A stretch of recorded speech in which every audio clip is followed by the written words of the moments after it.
안녕하십니까? 바다의 별치기 엘라입니다. 지난 시간에 들려드린 예수님의 말씀은 생명의 빵으로서 영원히 우리에게 양식이 되어 주실 예수님 자신에 관한 말씀이셨습니다. 그러나 사람들은 대부분이 이해하지 못했고 오히려 반감을 일으켰습니다. 그러나 현대에서도 마찬가지로 성체 안에 계신 예수님, 곧 살아계신 예수님을 아직도 이해하지 못하고 받아들이지 못하는 사람들이 많습니다. 하지만 예수님께서는 생명의 빵의 모양으로 세상 끝날 때까지 우리와 함께 하시겠다고 약속하셨습니다. 주님의 약속을 기억하며 이번 챕터에서는 영광스럽게 변모하신 예수님에 관하여 들어보시겠습니다. 영광스럽게 변모하신 예수님. 예수님은 제자들과 함께 타보르산 기슭에 있는 기슬로 타보르로 가셨다. 그곳에서도 예루살렘에서 온 수많은 여행자들이 그분 주위에 모였다.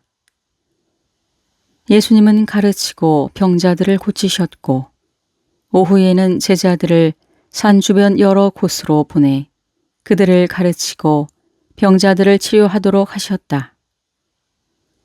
그리고 베드로, 요한, 야고보를 데리고 산길을 따라 산으로 올라가셨다. 가는 길에 예수님께서는 선지자들이 머물렀던 여러 동굴, 여러 장소에서 자주 멈추셨기 때문에 그들이 산 정상에 오르기까지는 거의 2시간이 걸렸다. 그곳에서 예수님은 그들에게 여러 가지 다양한 신비에 대해 설명하시고 기도로 그들과 연합하셨다.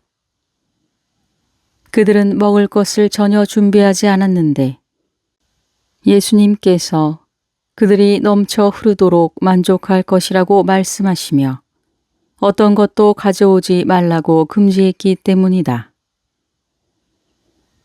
산 정상에서는 시야가 멀고 넓게 펼쳐졌다.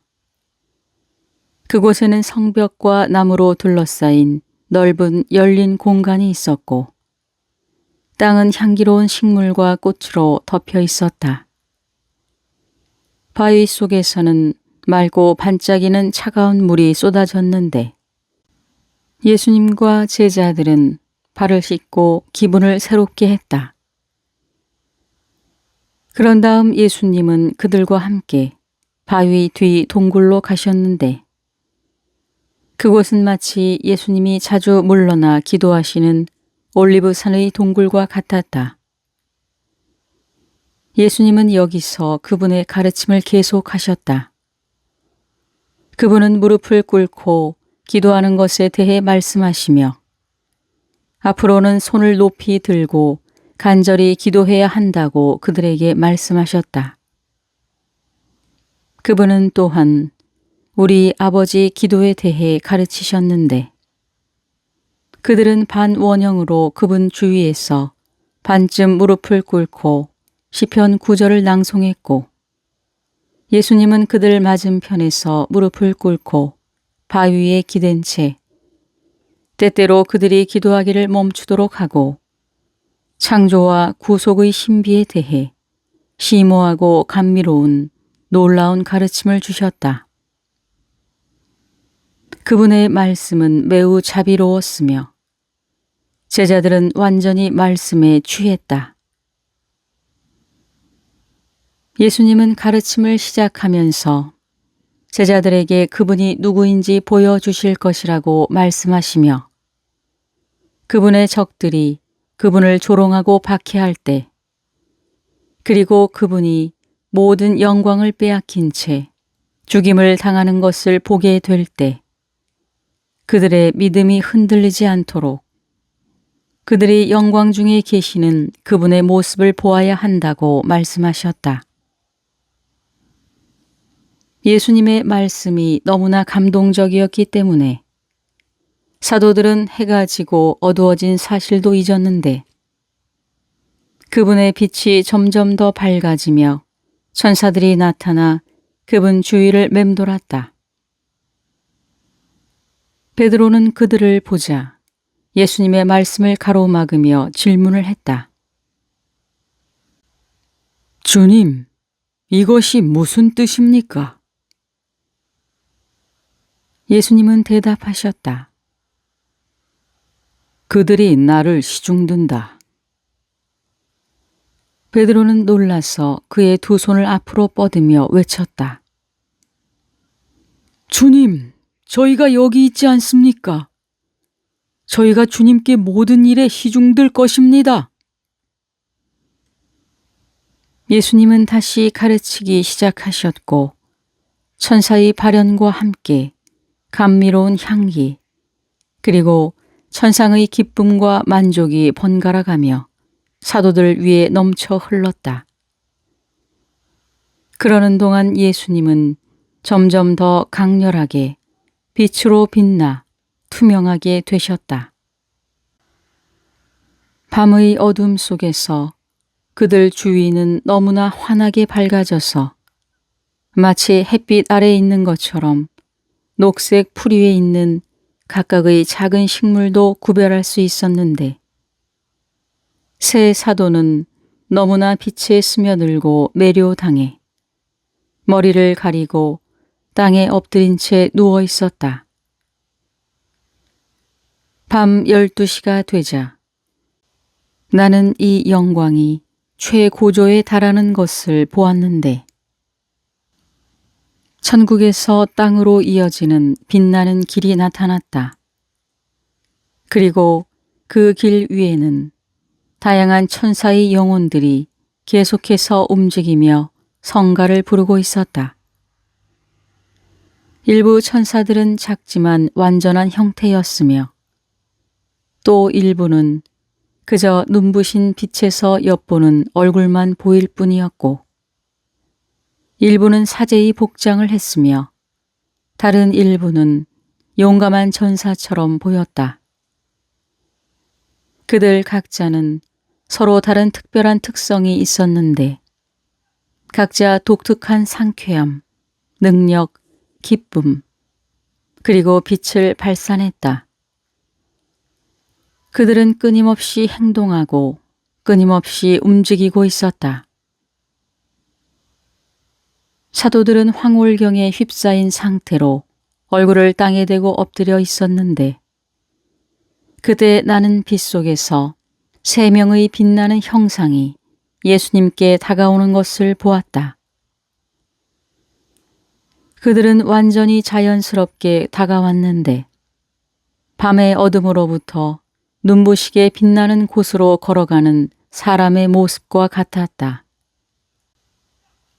그들 중 2명은 더 명확한 형체, 즉 마치 육체를 가지고 온 것처럼 보였다. 그들은 예수님께 인사드린 후 그분과 대화를 나누었다. 그들은 모세와 엘리야였다. 세 번째 분은 아무 말도 하지 않았는데 그는 육적이지 않았고 더 영적이었다. 그는 선지자 말라키였다. 나는 모세와 엘리야가 예수님께 인사하는 것과 그분이 그분의 순환과 구속에 대해 그들에게 말씀하시는 것을 들었다. 그들이 함께 있는 것은 완전히 단순하고 자연스러웠으며 모세와 엘리야는 그들이 세상을 떠났을 때처럼 늙거나 쇠약해 보이지 않았고 오히려 젊음의 꽃처럼 보였다. 모세는 엘리야보다 키가 더 크고 더 웅장하며 이마에 2개의 돌출된 부위가 있었는데 그는 긴 옷을 입고 있었다. 그는 엄격하게 다스리는 단호한 사람처럼 보였는데 하지만 동시에 그에게는 순결함과 정직함, 그리고 단순함이 배어 있었다. 그는 자신과 그의 백성을 이집트로부터 인도하신, 그리고 이제 다시 그들을 구속하시려는 예수님을 보고 얼마나 기뻐했는지 그분께 말씀드렸다. 그는 자신의 시대에 수많은 형태로 뜻을 나타내신 구세주를 언급하며 파스카 양과 하느님의 어린 양에 대해 깊고 의미 있는 말을 했다. 엘리야는 모세와 정반대였다. 그는 더 세련되고 더 사랑스럽고 더 부드럽게 보였다. 그러나 엘리야와 모세는 말라키와는 매우 달랐는데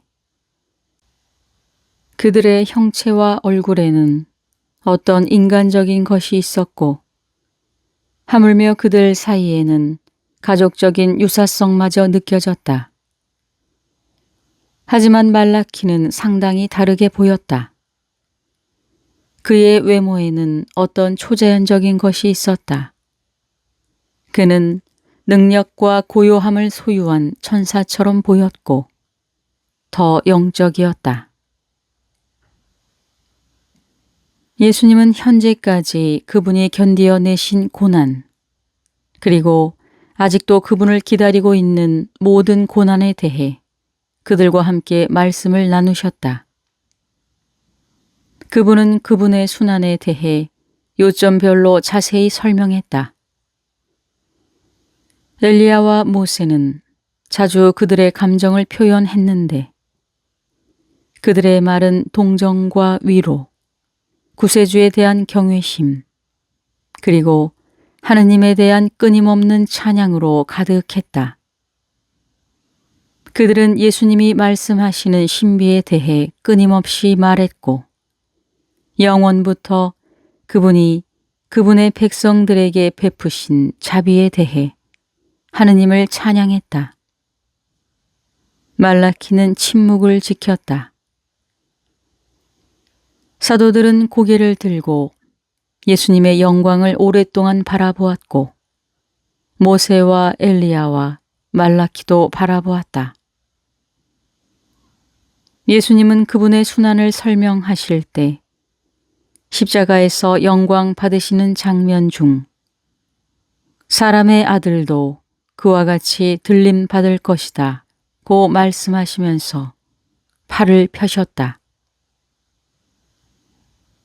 그분의 얼굴은 남쪽으로 향하고 있었고 그분은 완전히 빛에 스며들었으며 그분의 옷은 파란 색조의 흰 빛으로 번쩍였다.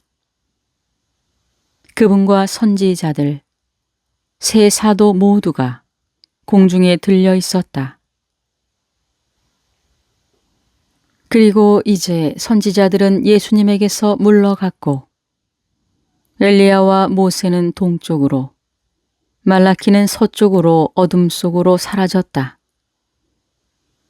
그러자 베드로는 기쁨에 휩싸여 말했다. 주님, 저희는 여기에 있는 것이 좋겠습니다. 저희가 이곳에 세 개의 초막을 짓겠습니다. 하나는 주님을 위해, 하나는 모세를 위해, 하나는 엘리야를 위해. 베드로는 그들이 그곳에서 너무나 큰 축복을 받았기 때문에 다른 천국이 필요하지 않다는 것을 의미했다.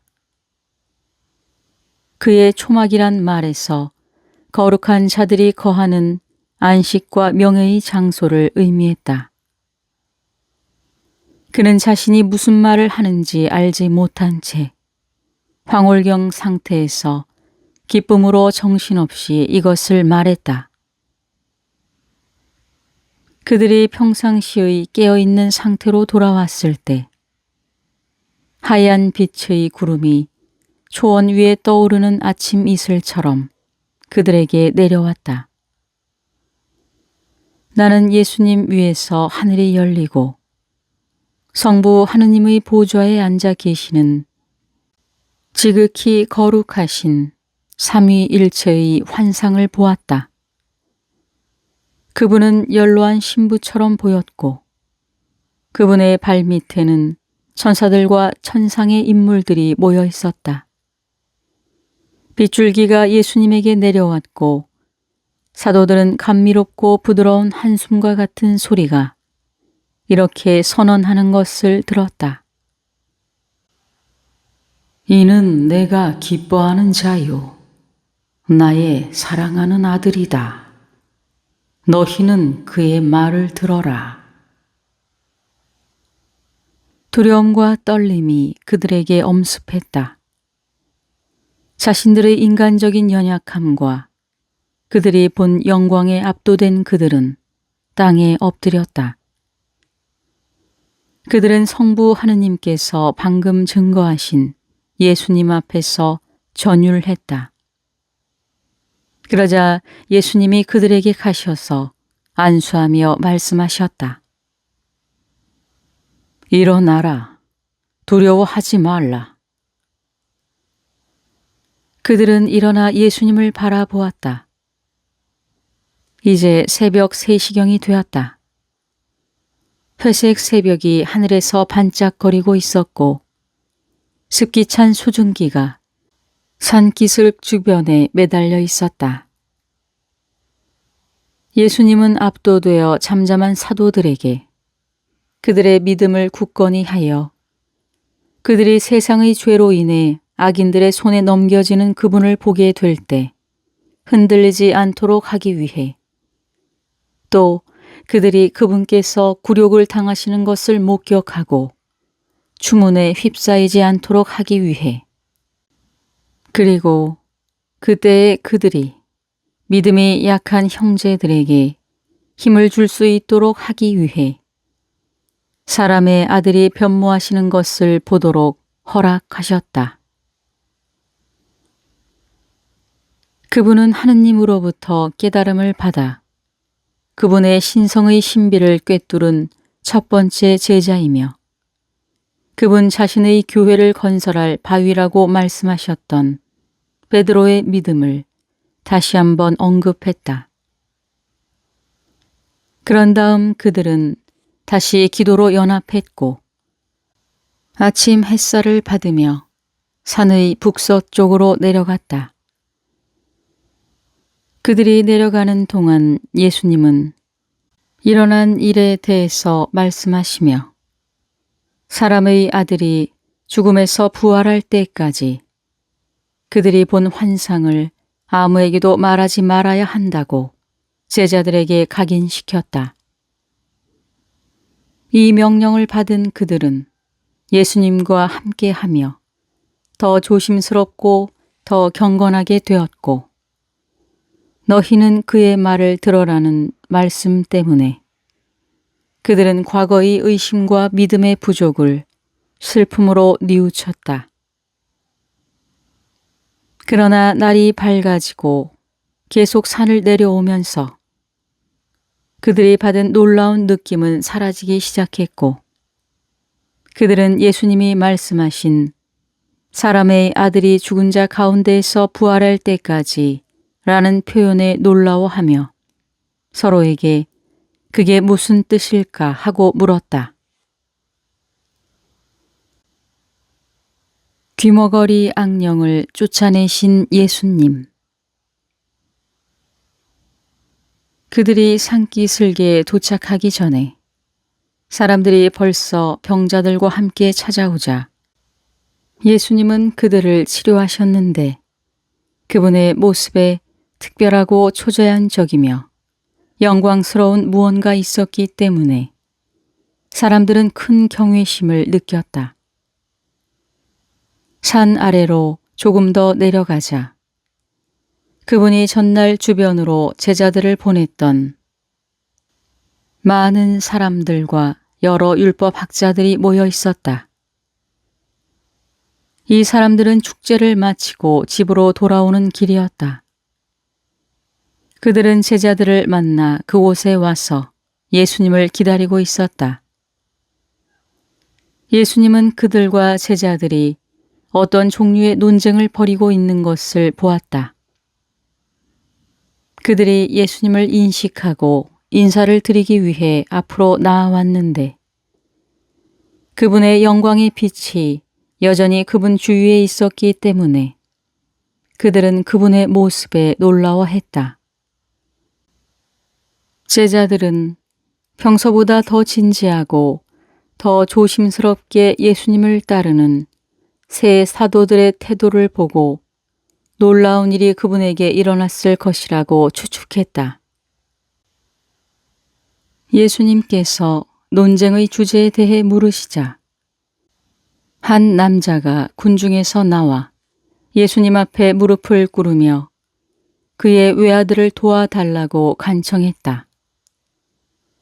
그 소녀는 미쳤고 귀머거리 마귀에 잡혀 있었는데 그는 때로는 불 속으로 때로는 물 속으로 뛰어들며 고통으로 울부짖었다.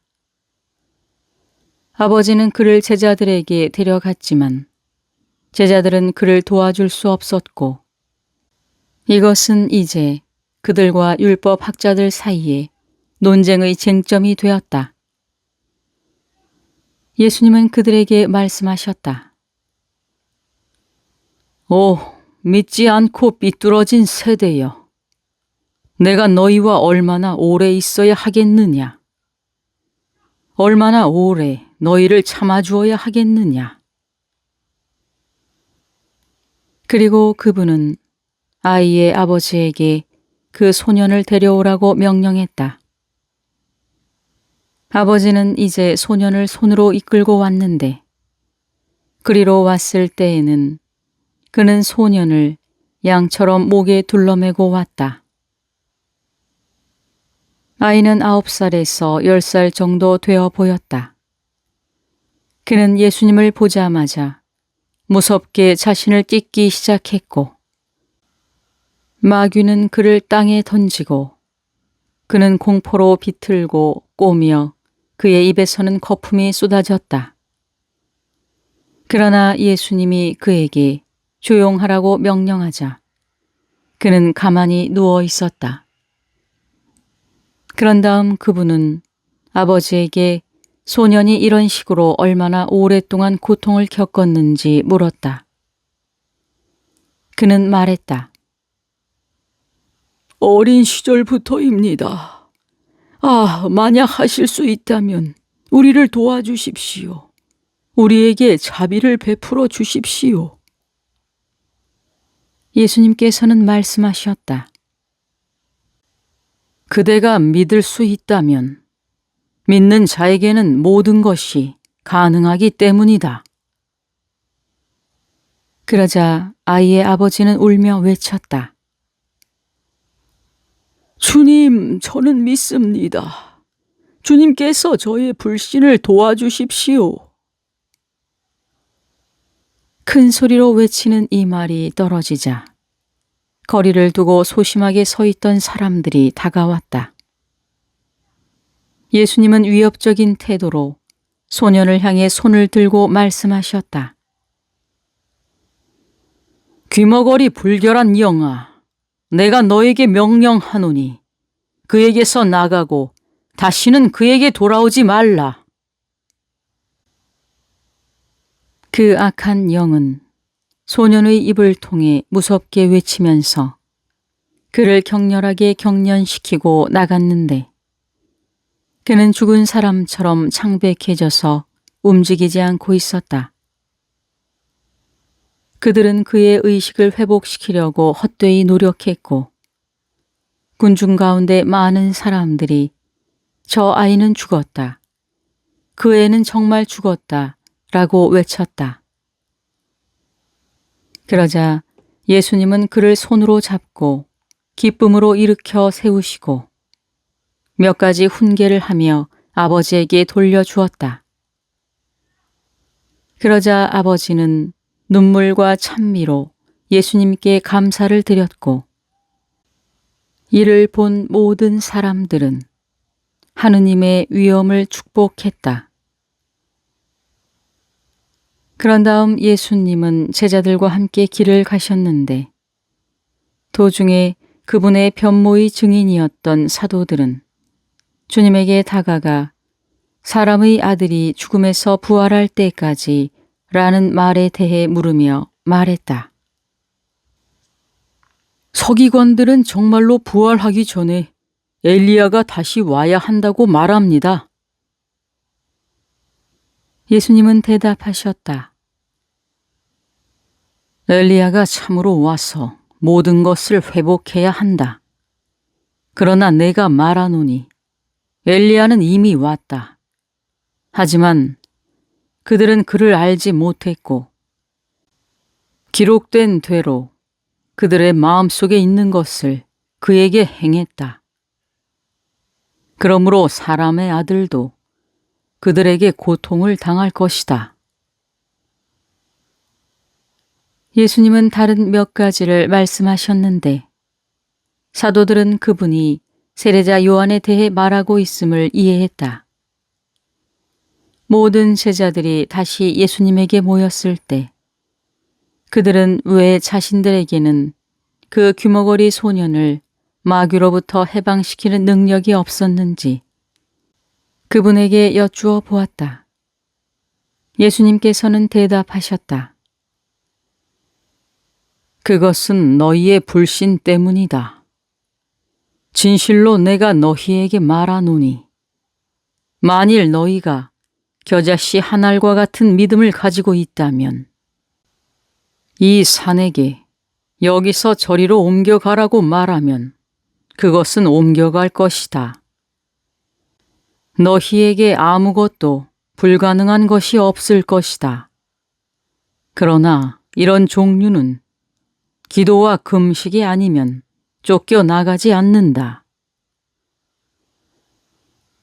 그러고 나서 예수님은 악마의 저항을 극복하는 데 필요한 것이 무엇인지 그들에게 가르치셨다. 믿음은 행동에 생명과 능력을 주고 동시에 금식과 기도에서 힘을 얻는다. 금식하고 기도하는 사람은 그가 쫓아내고자 하는 마귀로부터 그의 능력을 마치 그것이 자신에게 끌려오듯이 빼앗아 버린다.